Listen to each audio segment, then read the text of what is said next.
Tara at pag-usapan natin ang kanta solo ni Skastekli at reaksyon ni Honcho dahil sa malapit na itong mag number 1 trending sa music.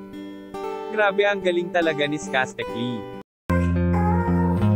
Welcome to Sikat Story.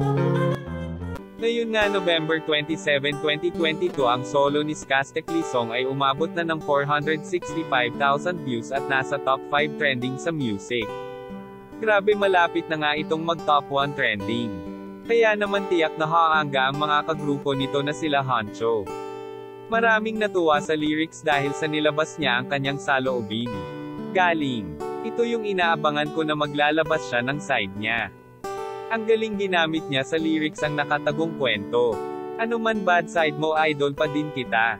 Hindi lahat, pero ang ugali kasi minsan ng babae laging pinapamukha sa lalaki na kaya nilang palitan agad.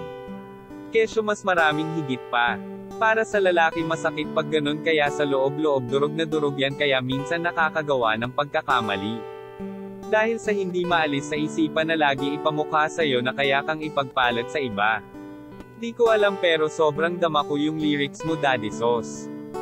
Malalampasan mo din lahat yan, basta wag mo lang alisin pagiging tatay mo kay Bia.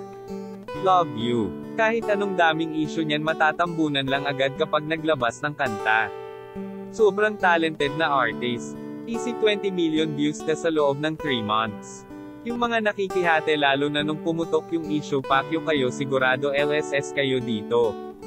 Tiyak na aabot ito sa top 1 trending. Kaya maghanda na ang lahat. Dahil si Skastekli ang hari ng number 1 trending sa music. Comment kayo sa reaction nyo dito. Yan lang ang ating mainit na chika. Halina't mag-like, share and subscribe. Thank you.